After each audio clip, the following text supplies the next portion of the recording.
નમસ્કાર વિદ્યાર્થી મિત્રો, ધોરણ 9 ની અંદર હિન્દી વિષયમાં આપણે આપણી જે આગામી 17મી તારીખથી જે પરીક્ષા શરૂ થઈ રહી છે એ પરીક્ષાની અંદરનો જે પરીક્ષાલક્ષી જે અભ્યાસક્રમ હતો એ આપણે આના અગાઉના વિડીયો સુધીની અંદર સંપૂર્ણ રીતે પૂર્ણ કરી ચૂક્યા છીએ। એટલે કે વિદ્યાર્થી મિત્રો, આપણા ત્રિમાસિક પરીક્ષાની અંદર આપણને પરીક્ષામાં કુલ 1 થી 5 પ્રકરણ જે આપણે પૂર્ણ કર્યા ત્યાં સુધીનો આપણો એ અભ્યાસક્રમ એ પ્રથમ પરીક્ષા સુધીનો એ પાઠ્યલક્ષી અભ્યાસક્રમ રહેશે। તેમજ તેમની સાથે વ્યાકરણીય જે મુદ્દાઓ છે કે જે અહીંયા આપણને અશુદ્ધ વાક્ય કા શુદ્ધ વાક્ય સ્વરૂપ, મુહાવરે, કહાવતે એ ટોપિકો પણ આપણે પૂર્ણ કરી ચૂક્યા છે। એની સાથે વ્યાકરણલક્ષી બીજા અન્ય મુદ્દાઓ, સમાનાર્થી શબ્દ હોય, વિરોધી શબ્દ હોય કે પછી મુહાવરે, શબ્દ સમૂહ માટે એક શબ્દ આપણે પાઠની અંદર ભણતા જ્યારે જે તે વખતે બોર્ડની અંદર લખીને આપણે એને સાથે સાથે એ શીખતા ગયા છે। તો વિદ્યાર્થી મિત્રો, લેખન વિભાગની અંદર પણ તમને પત્ર લેખન, નિબંધ લેખન અને કહાની લેખન વિશે માહિતી આપી। એની સાથે મેં તમને સ્ટડી મટીરિયલ્સ પણ આપ્યું, જેનો તમે અભ્યાસ કરી અને તમારી આ પ્રથમ પરીક્ષાની અંદર જે પેપર સ્ટાઇલ તમને મળી એ મુજબનું તમારું પેપર એ રહેશે ને એ પ્રમાણે તમે તૈયારી કરી જે 5 પ્રકરણ સુધીનો આપણો એ પરીક્ષાલક્ષી અભ્યાસક્રમ અંતર્ગત તૈયારી કરી અને વ્યવસ્થિત રીતે સ્ટડી મટીરિયલ જે કાંઈ તમને મળ્યું છે એનું વાંચન કરજો, જેથી કરીને તમને એ પરીક્ષાની અંદર વધારે સારા માર્ક્સ અથવા તો એ વધુમાં વધુ ગુણ છે તમે પ્રાપ્ત કરી શકો। તો વિદ્યાર્થી મિત્રો, આજે આપણે આગળનું જે ચેપ્ટર છે આપણું પાઠ્યપુસ્તકની અંદર જે 6 નંબરનું જે પ્રકરણ છે તેનો આપણે અભ્યાસ કરવા માટે જઈ રહ્યા છીએ। વિદ્યાર્થી મિત્રો, આપણો આ જે વિડીયો છે 13 તારીખે ગુરુવારે તમને મળશે, ત્યાર પછી શનિવારે 15 તારીખની અંદર આ જ પાઠનો પાર્ટ 2 એટલે કે બીજો વિડીયો લેક્ચર મળશે। એટલે કે પરીક્ષા સુધીમાં આપણે એક આ જે 6થો પાઠ છે એને પણ આપણે પૂર્ણ કરશું। ભલે પરીક્ષા લક્ષી નથી, આગળની પરીક્ષામાં ઉપયોગી બનશે, પણ ત્યાં સુધીમાં આપણી પાસે 13 તારીખ અને 15 તારીખ સુધીનો જે 2 વિડીયોનો આપણી પાસે સમય છે, તો એની અંદર આપણે 6થો પાઠ એ 2 વિડીયો લેક્ચરની અંદર પૂર્ણ કરવા માંગીએ છીએ। એટલે વિદ્યાર્થી મિત્રો, ખાસ ધ્યાન રાખજો, આ પાઠ છે એ આપણી આજે 17 તારીખથી શરૂ થતી પરીક્ષાની અંદર પૂછાશે નહીં, પરંતુ ત્યાર પછીની આવનારી પરીક્ષા માટે સિલેબસની અંદર છે, એટલા માટે એક વધારાના જે આપણો જે નક્કી કરેલો પરીક્ષાલક્ષી જે પ્રથમ પરીક્ષાનો અભ્યાસક્રમ છે સિવાયનો એક આપણે એક્સ્ટ્રા પાર્ટ આપણે અભ્યાસક્રમની અંદર આગળ ચલાવીએ છીએ, એટલે વસ્તુની ખાસ નોંધ લેજો। તો વિદ્યાર્થી મિત્રો, અહીંયા આપણું જે 4થું ચેપ્ટર છે એનું શીર્ષક આપણને એવું આપ્યું, મેરી બીમારી શ્યામા ને લી। તો સાહિત્ય પ્રકારની દ્રષ્ટિએ આ પાઠ છે એ એક સંસ્મરણ લેખ છે, અથવા તો એવું પણ કહી શકીએ કે જાણીતા ફિલ્મ અભિનેતા જે અમિતાભ બચ્ચન છે એમના પિતા શ્રી હરિવંશરાય બચ્ચન દ્વારા લખવામાં આવેલો આ એક સંસ્મરણનો લેખ છે, અથવા તો એમનો એ આત્મકથાંશ છે એવું પણ આપણે અહીંયા કહી શકીએ। તો અહીંયા આજે પાઠનું શીર્ષક છે મેરી બીમારી શ્યામા ने ली। तो विद्यार्थी मित्रों, श्यामा हरिवंश राय बच्चन जी की पहली पत्नी थी, और जब हरिवंश राय बच्चन जी जब बीमार थे उसी वक्त श्यामा ने हरिवंश राय बच्चन जी की इतनी सारी उनकी सेवा की, यानी कि उन्होंने तन मन और धन से उसकी सेवा की। तो ये सेवा करते करते जो हरिवंश राय बच्चन जी की पत्नी जो श्यामा है वो बीमार हो जाती है, और उसी बीमारी के वजह से जो वास्तव में लेखक यानी कि हरिवंश राय बच्चन जी खुद बीमार थे, परंतु उनकी पत्नी ने उसकी सेवा करते करते उनकी अपनी हृदय की जो वेदना है, जो उसे आंतरिक वेदना सहते सहते उस पीड़ा को या तो इस चिंता को सहन करते करते वह खुद बीमार हो जाती है। और हरिवंश राय बच्चन जी उसी समय की जो उन्हें एक जीवलेण जिसे कहा जाता था, ऐसा जो टीबी का रोग था, जो क्षय का रोग था, क्योंकि उसी वक्त उसी जमाने में जो टीबी का रोग यानी कि जो क्षय का रोग जिस व्यक्ति को होता था, वह व्यक्ति उसमें से स्वस्थ नहीं हो सकता था, क्योंकि उसी समय जो टीबी का रोग जीवलेण यानी कि जानलेवा माना जाता था। उसी वक्त विज्ञान की इतने जो शोध यानी कि विज्ञान ने इतने जो अवकाश प्राप्त नहीं किए थे कि कोई ऐसी खास ठोस कोई दवाइयां उपलब्ध नहीं थी, और जिन लोगों को टीबी का रोग होता था यानी कि क्षय का रोग होता था, उनकी मृत्यु निश्चित हो जाती थी। तो उसी वक्त उसी समय हरिवंश राय बच्चन जी को ये जो क्षय का यानी कि टीबी का ये रोग होता है,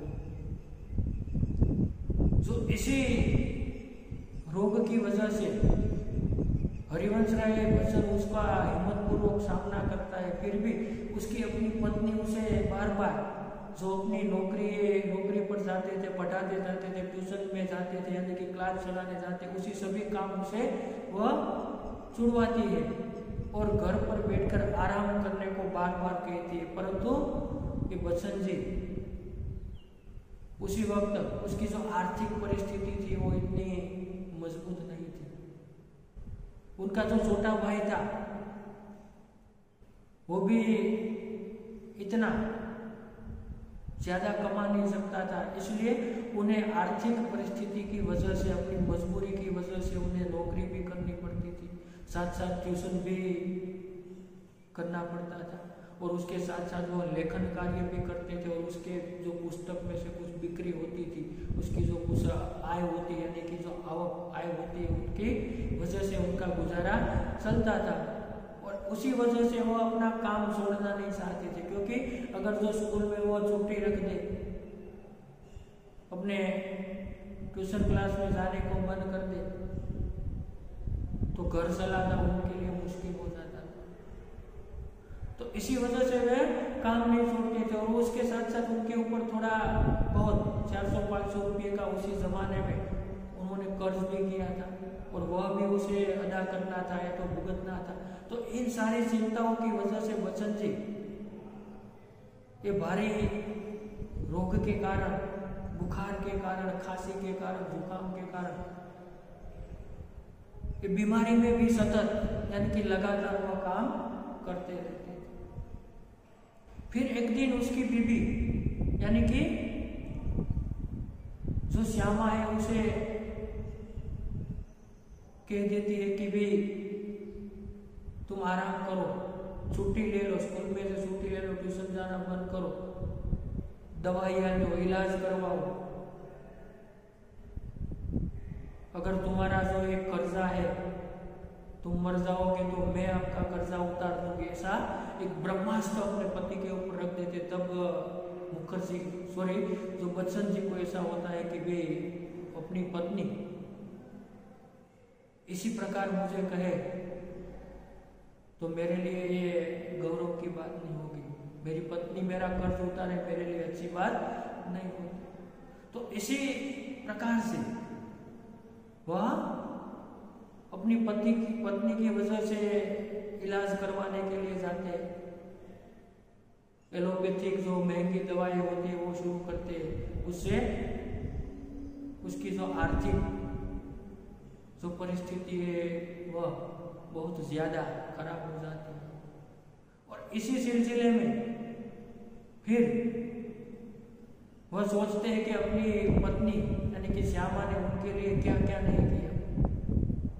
तो इसी वजह से वह नुस्खे करते हैं, जो इलाज करवाते हैं, लूई पुणे का इलाज करवाते हैं, एलोपैथिक दवाइयों का इलाज करवाते हैं, सभी प्रकार के इलाज करवाते हैं और मन मजबूत करके वह धीरे धीरे उसमें से, इस रोग में से मुक्त होने के लिए यानी कि मुक्त हो जाते हैं। तब ऐसा होता है कि अपनी पत्नी अपने पति की इन सारी चिंताओं की वजह से जब से ये बच्चन जी, हरिवंश राय बच्चन जब इस रोग से मुक्त होते हैं, उसी वक्त अपनी पत्नी श्यामा ने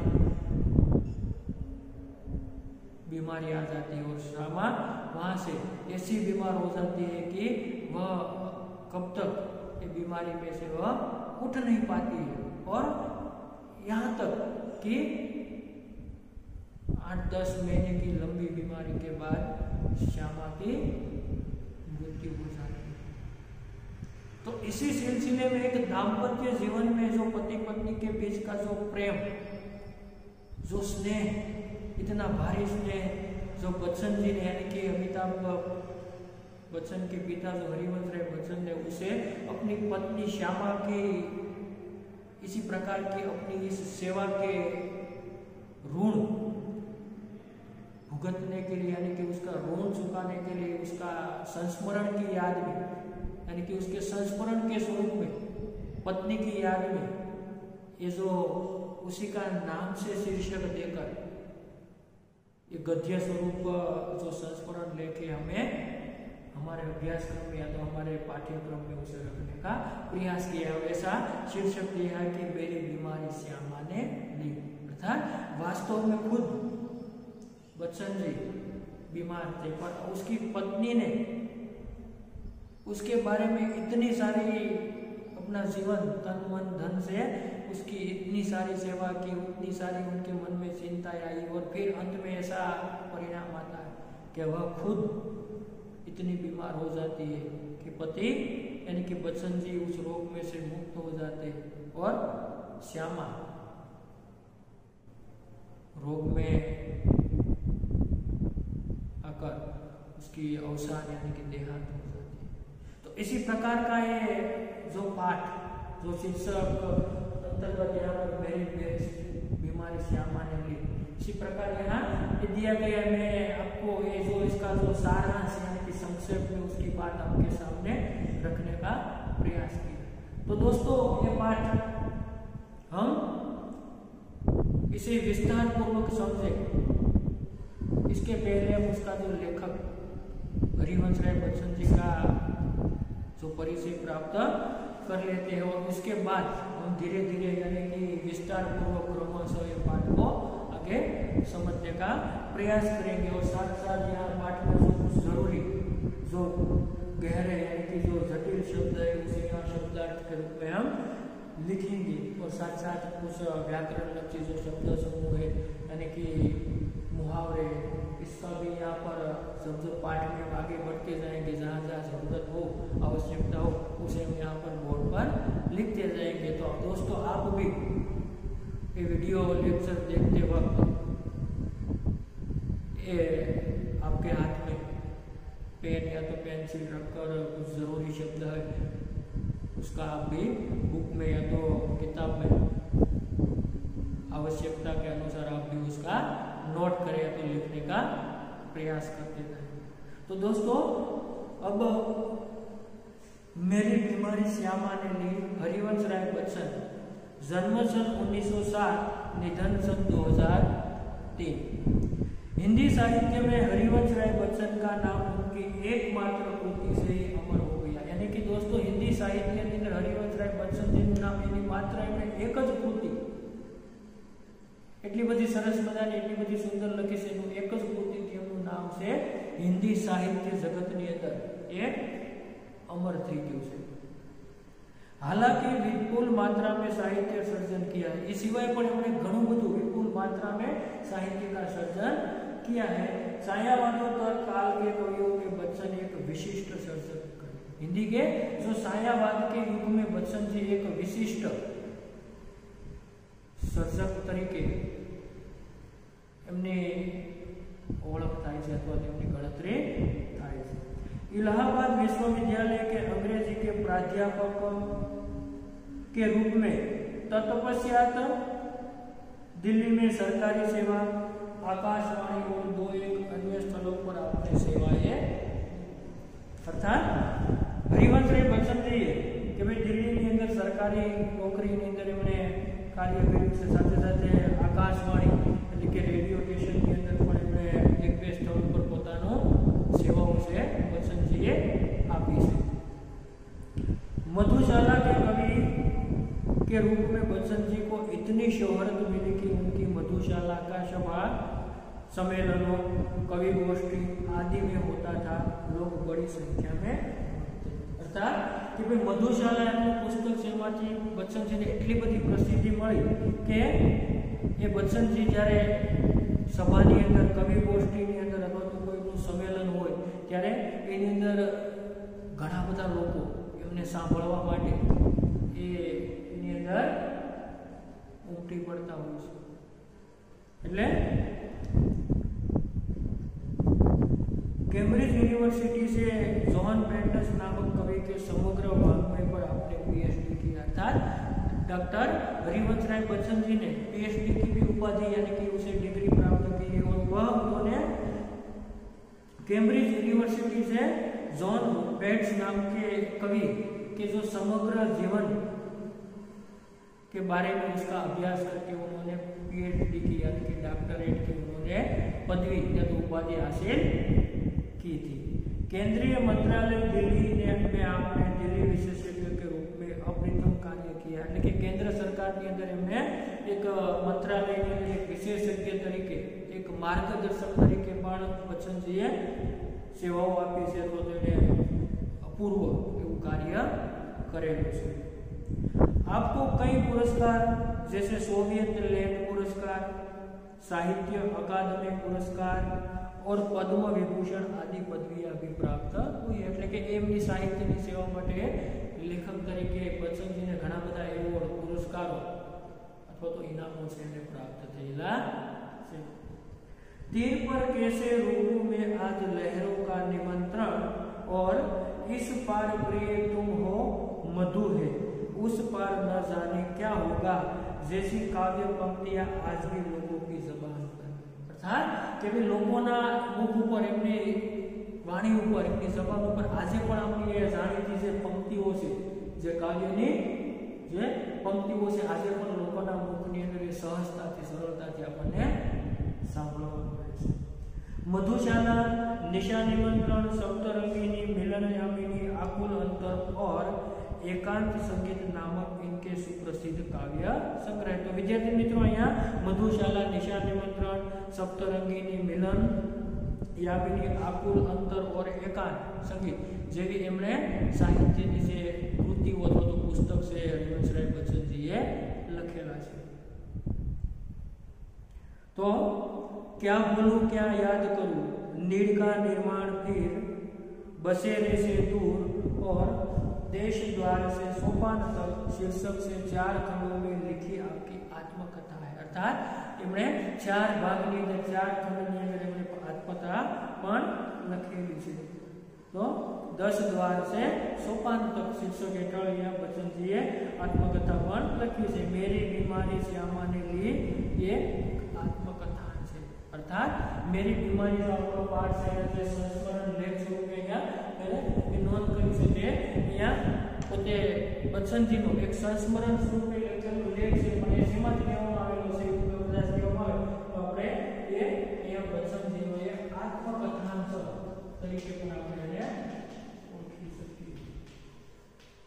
આત્મકથા એટલે કે બચ્ચનજીની એ આત્મકથા છે એનો એક અંશ તરીકે એ સંસ્મરણ સ્વરૂપે પણ આપણે કહી શકીએ ને આત્મકથા નું એક યાદ સ્વરૂપે સંસ્મરણ સ્વરૂપે આપણા પાઠ્યક્રમની અંદર એને મૂકવામાં આવ્યું છે। जो क्या बोलूं क्या याद करूं में से लिया गया है, अर्थात ये क्या बोलूं क्या याद करूं ये नामनी एमनी आत्मकथाना अंशમાંથી લેવામાં આવ્યો છે। पत्नी का नाम श्यामा था, जो सही अर्थ में एक आदर्श जीवन संगीनी थी। એમની પ્રથમ પત્ની છે, આપણે અગાઉ વાત કરી એમ શ્યામા હતું, જે ખરા અર્થની અંદર એમની જીવન સંગીની અર્થાત એ સાચા અર્થની અંદર બચ્ચનજીની जीवन साथी હતી। श्यामा की बीमारी उसकी खुद की न होकर बच्चन जी की थी, अर्थात जो श्यामा की बीमारी थी वह श्यामा की न होकर वह अपनी खुद की थी, और जो सेवा करते करते ले ली गई थी, और बच्चन जी की सेवा करते करते जो उसकी पत्नी श्यामा ने बच्चन जी की बीमारी उन्हें ले ली गई थी। इसलिए बच्चन जी का यह मंतव्य श्यामा की पति भक्ति, कर्तव्य परायणता और निष्ठा का प्रतीक, अर्थात પોતાની પત્નીની એક કર્તવ્ય નિષ્ઠા, એ તો પતિવ્રતા પત્ની તરીકેનો એક સંદેશ એ પણ વિદ્યાર્થી મિત્રો આપણને આ પાઠમાંથી એ શ્યામાના માધ્યમથી લેખક છે એ આપવા માંગે છે। એ કયા શ્યામાની જે પતિ ભક્તિ છે અથવા તો એમની જે કર્તવ્ય પરાયણતા છે, કર્તવ્ય જે ફરજ છે એને એક સ્ત્રી તરીકે, નારી તરીકે પોતાની પતિની સેવા માટે પોતાનું તન મન ધનથી પોતે સંપૂર્ણ પોતાનું જીવન છે સમર્પિત કર્યું છે, એવો એક ભાવ એ પણ અહીંયા આ પાઠની અંદર વ્યક્ત થયેલો છે। तो विद्यार्थी मित्रों આપણે હવે આ પાઠની શરૂઆત કરીએ તો मैं अपनी बीमारी को दुलराने वालों में न था।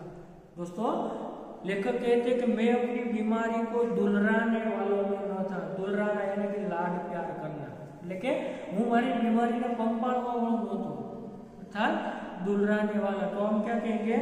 लाड प्यार करना, दुलराने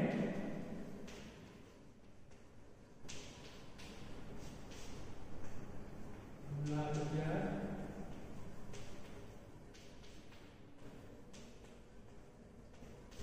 मैं अपनी बीमारी को दुलराने वालों में नहीं था। सच कहूं तो मैं अपनी बीमारियों के प्रति प्राय निर्भय था, अर्थात बच्चन जी कहते जो खरेखर हकीकत कहूं तो हूँ मारी बीमारी प्रत्ये हमेशा निर्भय હતો, મને બીમારીથી કોઈ પણ પ્રકારનો ડર હતો नहीं। शायद मैंने गांधी जी के लेख में कहीं पढ़ा था कि बीमार होना अपराध है, हमें जो शरीर दिया गया है उसे हम स्वस्थ न रखें तो हम अपराधी तो है ही। बच्चन जी स्पष्ट रीति से ऐसा मानते हैं कि गांधी जी ने कहीं पर कहा है कि बीमार होना ये हमारे लिए एक अपराध है, क्योंकि हम बीमार कब पड़ते हैं? हम खाने पीने में, रहन सहन में कुछ प्रकार की जब हम लापरवाही रखते हैं तभी ही हम बीमार पड़ते हैं। इसलिए यहाँ पर ये लेखक ने बताया कि गांधी जी के शब्दों में कहे तो बीमार पड़ना अपराध है और सही तौर पर अपराधी को दंड मिलना चाहिए। तो इसी प्रकार तो कहते हैं कि हमें जो शरीर दिया है उसे हम स्वस्थ न रखें तो अपराधी है, और जो भगवान ने हमें जो शरीर दिया है उसे हम जो स्वस्थ न रख सके हमारी लापरवाही से, बेपरवाह से, तो ये हमारे लिए अपराधी होगा। मैं इस तर्क को कुछ और आगे ले गया था, और इस जो ये तर्क, ये विचार को मैं कुछ आगे ले गया था। तर्क यानी कि दोस्तों विचार। अपराधी को दंड देना चाहिए, अर्थात अपराधी जो है उसे दंड मिलना चाहिए, ऐसा बच्चन जी स्पष्ट तरीके से वो मानते हैं, यानी कि तो अपराधी को दंड मिलना चाहिए। मुझे जब कभी कभी छोटी छोटी बीमारी होती, जुकाम, बुखार, खांसी, सिर दर्द, तो मैं खाट पर न लेता। यानी कि बच्चन जी कहते हैं मुझे कुछ छोटी छोटी बीमारी होती, जुकाम, सर दर्द, बुखार यानी कि ताव, सर्दी, उधरस, माथું, तभी मैं खाट पर न लेटता। खाट यानी कि यहाँ चार पाय, यानी कि खाट लो, पलंग। क्या मुझे जब ऐसी छोटी छोटी बीमारी होती तो मैं चार पाई पर नहीं लेता, यानी कि मैं आराम कभी नहीं करता था और भी अपने से काम लेता। मैं जब बीमारी के वक्त में अपने शरीर से, अपने आप से और यानी कि ज्यादा से ज्यादा काम लेने का मैं प्रयास करता था, यानी कि ज्यादा काम लेता।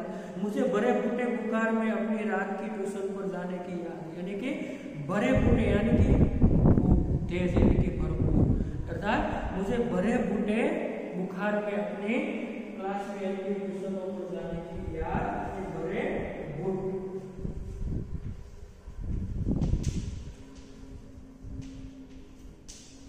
या भरपूर ज्यादा कि मुझे बहुत जब बुखार होती थी उसी वक्त मैं ट्यूशन में जाता था, यह मुझे याद है। बुखार की गर्मी और तेजी में तो मैं और जोश से पढ़ाता, मजदूरी करके रोटी कमाने वालों को बीमार पड़ने का क्या अधिकार है। यानी कि बच्चन जी कहते हैं कि बुखार की गर्मी में तेज में थे मैं और जोश के साथ और उत्साह के साथ और ज्यादा पढ़ाता था। और मैं ऐसा मानता था, यानी कि मैं ऐसा मानता हूं कि जो मजदूर लोग हैं, जो बेचारे रोज यानी कि प्रतिदिन का कमाकर रोजे रोज यानी कि जो हर दिन मजदूरी करके जो कुछ कमाते और उसकी वजह से उनकी खाने पीने का जो प्रबंध होता है, तो उसके लिए बीमार होने का अधिकार नहीं है। जो बेचारे गरीब है, जो प्रतिदिन कमाकर खाते हैं, प्रतिदिन रोटी कमाकर खाते हैं, उसे तो लाचारीवश मजबूरीवश बीमार पड़ने का कोई अधिकार नहीं है। अर्थात कि रोटी कमाने वाले को बीमार पड़ने का क्या अधिकार है। बीमारी हमारी को हरमजद की है, यानी कि बीमारी जो है अमीर लोगों की हरमजद की, यानी कि अमीर लोगों को ये हरामी पण છે। કારણ કે અમીર લોકો છે એમના માટે બીમારી છે એ સ્વાભાવિક છે આવી શકે, કારણ એમને આરામ કરવો હોય તો એમના આરામ માટે એમની પાસે સમય છે, દવા માટે એમની પાસે પૈસા છે, બધું છે, અને એટલા માટે બીમારી છે એ અમીર લોકો માટેની એ હરામજદગી। બિચારા ગરીબ લોકો છે, દુખી લોકો છે, એને આરામ કરવો છે, એ બીમાર પડે છે તો એને આરામ કરવો છે, પણ એ જો આરામ કરવા જશે તો એમનું ભૂખ્યા રહેશે, એમની રોજે રોજની રોજગારી છે મળતી બંધ થઈ જશે, એટલે બિચારા એ બીમારીની અંદર પણ એ સતત પોતાની લાચારીથી મજબૂરીથી એ કાર્યરત રહે છે। गरीबों को उसे अपने पीछे न लगाना चाहिए, यानी कि गरीब लोगों को बीमारी ने गणकारी ना चाहिए, पीछे लगाना नहीं चाहिए। लिखने में तो ऊंचा बुखार मुझे सब तरह से सहायक, प्रेरक और प्रोत्साहक लगता। एक तरह की आग जिससे मेरी अनुभूतियों में ताप आता, जिसमें गल पिघल कर मेरा हृदय ढलता। एक तरह की भट्टी जो मेरे विचार, भावना, भाव, कल्पनाओं को उबाल देकर उत्साहित करती। यह तो मैं नहीं कहूंगा कि बुखार में मैं अदबदा कर लिखता था, पर अगर मैं लिखना चाहता था तो बुखार मेरे लिए कोई बाधा नहीं बन सकता था। अदबदाना यानी कि जुस्सो, यानी कि जबरदस्ती, अदबदा जबरदस्ती।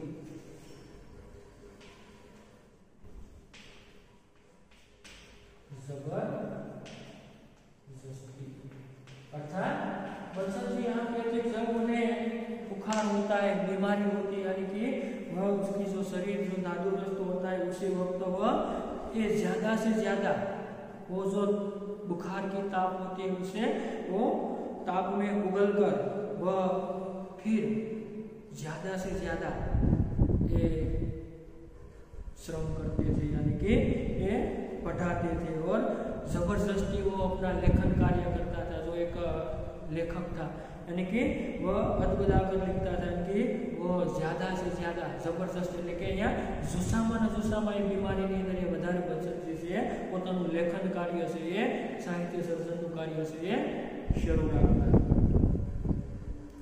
यानी कि वो कहते हैं कि अगर मैं लिखना चाहता था तो बुखार मेरे लिए कोई बाधा नहीं, એટલે કે લેખક કહે છે જો લખવાનું ઈચ્છું તો बुखार से ताव से मारा માટે કોઈ અવરોધ ક્યારે થઈ શકતો નહીં, બાધારૂપ भी हो सकता नहीं था। हल्के बुखार में तो मेरे सब काम हस्ब मामूल होते रहते थे। हस्ब मामूल यानी कि सामान्य, એટલે કે હલકા સામાન્યતાઓની અંદર તો બધા જ મારા કામો છે સામાન્ય રીતે થતા હતા, એટલે કે હસ્બ मामूल, हस्ब ये सामान्य अर्थात ये नियमित।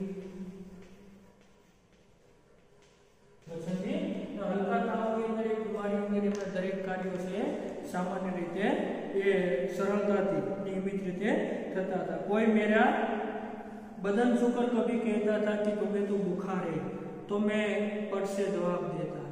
यानी कि कोई मेरा बदन छूकर मुझे कहता तुम्हें तो बुखार है, तो मैं उन्हें पट से जवाब देना। दोस्तों ये मुहावरा है, पट से जवाब देना, यानी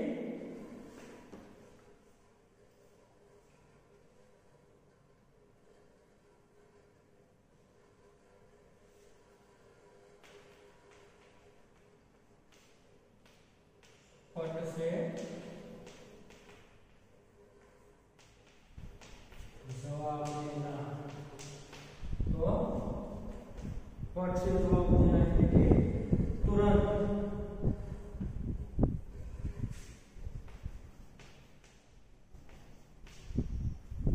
या निर्भय होकर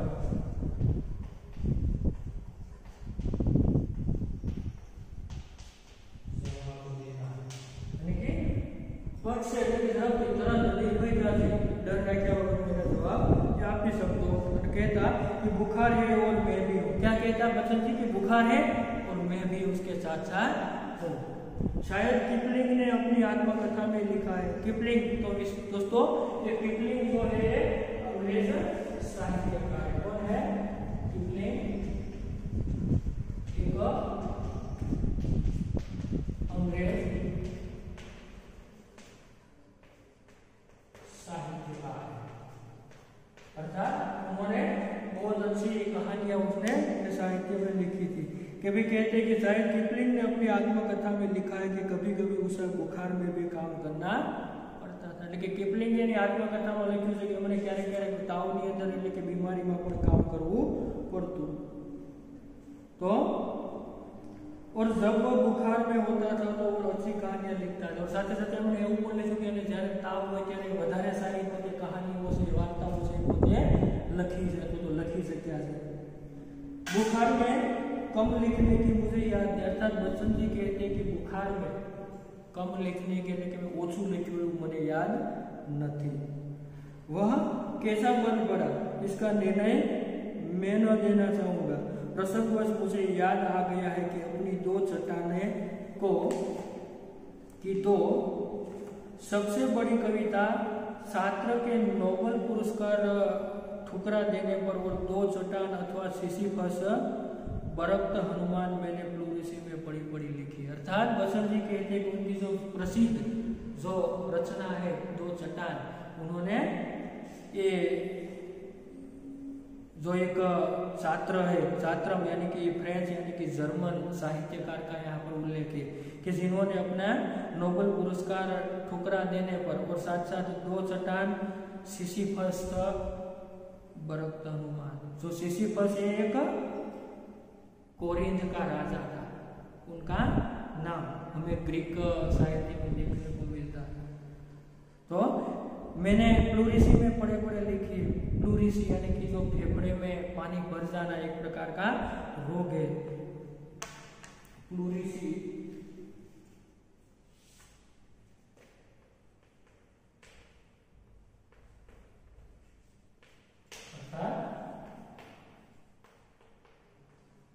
फेफड़े में पानी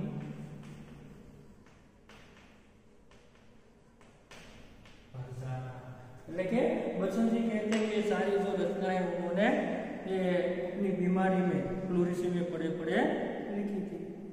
बहरहाल जब मैं अपनी जवानी पर था बीमारी मुझे पराजित न कर सकती। यानी कि હું જ્યારે પોતે મારી યુવાનીમાં હતો ત્યારે બીમારી મને પરાજિત કરી શકતી નહોતી। અર્થાત મારો ઉત્સાહ છે वो तो कि હું બીમારીને ગણકારતો નહોતો, ધ્યાનમાં લેતો નહોતો।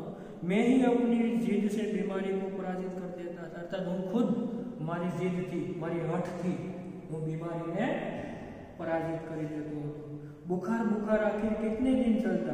विश्राम तिवारी कहा करते थे। लेकिन ताव ताव आखिर कितना दिवस सुधी चाले? विश्राम तिवारी कहा करते थे मार के पीछे भूत भागे। मैंने अपने प्रयोग से सिद्ध कर दिया था काम के पीछे એટલે કે मार के पीछे भूत भागे एक कहावत के स्वरूप में किसी भी तरह से समस्या का हल करना। मार के पीछे भूत भागे।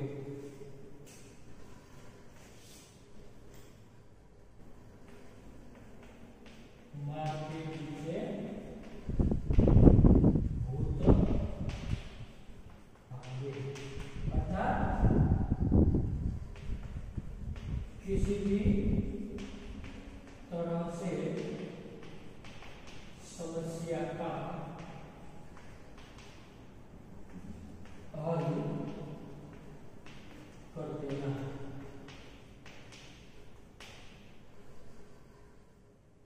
मार के पीछे उत भागे यानी कि विश्राम यानी कि किसी भी तरह से जो समस्या है उसका हल कर देना।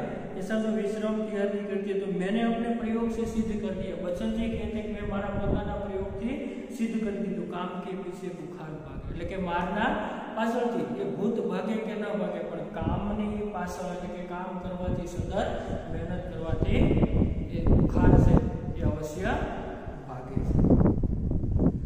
तो यह बुखार मामूली न था।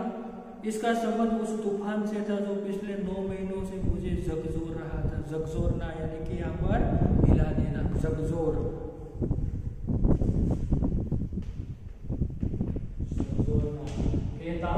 जो सामान्य नहीं था, हिला देना। और पिछले 9 महीने से मुझे झकझोरता था, मुझे हिला दिया था। और शांत होने से पूर्व सबसे अधिक विध्वंसक झटका मुझको दे गया था। स्कूल बंद था, ट्यूशनों में पर मैं जाता था, उसकी आमदनी की मुझे जरूरत थी। किताबों की बिक्री कभी नियमित नहीं थी। कर्ज सिर पर चढ़े थे। बुखार 10 दिन चला, 20 दिन चला, महीने भर चला, 2 महीने चला, जुलाई आ गई। अब बुखार के साथ ट्यूशन पर ही जाना न होता। એટલે કે આ બીમારી છે બચનજીની છે લાંબો સમય સુધી એમના માટે આ સમય જતા જતા જુલાઈનો મહિનો આવી જાય। દિનભર स्कूल में पढ़ाना पड़ता है कि दिवस भर आखिर दिन स्कूल में हमने पढ़ाना पड़ता। बुखार का नमूना वही, सुबह बिल्कुल नहीं, शाम को 101 से 102 डिग्री तक, સવારમાં બિલકુલ નહીં, સાંજના સમયે 101 અને 102 નો ભારે તાપ એ આવી જાય એવો ને એવો તાપ। कमजोरी दिन प्रतिदिन बढ़ती हुई, कभी कभी धीमी खांसी, दवा शौकिया दवा बाटो एक होमियोपैथी कर रहा था। એટલે કે એના માટે ઘણા બધા ઇલાજો કર્યા, यानी कि दवा बाटो એટલે કે दवा વેચવા વાળો પણ દવા લીધી, होमियोपैथी आयुर्वेदिक इलाजों પણ કર્યા। कभी कभी सोचता क्या मुझे तपेदिक हो गया है, અને ક્યારેક ક્યારેક તો એવું વિચારતા क्या मुझे तपेदिक हो गया है। तपेदिक यानी कि टीबी, क्या मुझे तपेदिक टीबी या तो क्षय, क्या मुझे तपेदिक हो गया है। कभी कभी मैं ऐसा सोचता तो हो गया हो तो एलोपैथी का इलाज तो अपने बुद्धि की बाहर है, અને કદાચ થઈ ગયો હોય તો એલોપેથી એટલે કે जो अंग्रेजी दवा છે એની સારવાર કરવી वह तो अपने बुद्धि के बाहर यानी कि अपने बस के बाहर है, कि अपना ये शक्ति बाहर की बात है। क्या उस समय मेरी जीवा पर सरस्वती बैठी थी कि जब मैंने कहा था कि श्यामा का बुखार मैं लेने जा रहा हूँ, कि ये समय हमारी जीव पर कि सरस्वती बैठी थी कि मैं यूँ कीधु कि श्यामा की बीमारी मैं लेने जा रहा हूँ। तो बैठी हो तो कितना अच्छा है, कदाच बैठी हो तो क्यों सारू। क्या मैं बीमार हूँ इसलिए श्यामा स्वस्थ है, जिसने पिछले 6 वर्षों से इन महीनों में ज्वर मुक्ति नहीं जानी। અને શા માટે કે હું બીમાર છું એટલા માટે શ્યામા સ્વસ્થ છે કે જેમણે પાછળના 6 મહિનાથી જ્વર મુક્ત નહીં જાણી, કે જેણે પોતે છેલ્લા 6 મહિનાથી તાવમાંથી મુક્તિ ભાળીને જતા છેલ્લા 6 મહિનાથી સતત તાવનો અનુભવ કર્યો છે।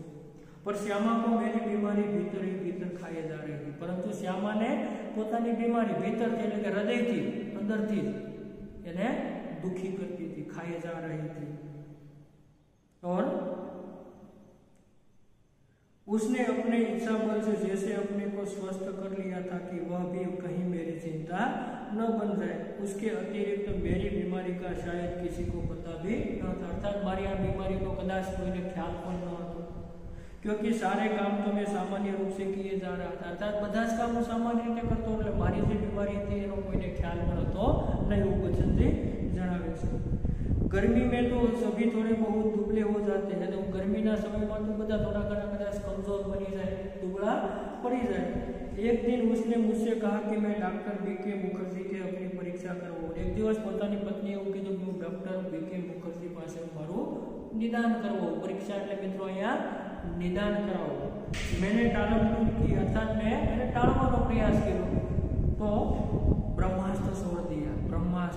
यानी कि कभी निष्फल न होने वाला अस्त्र। दोस्तों शब्द समूह के लिए एक शब्द है जो यहाँ पर ब्रह्मास्त्र।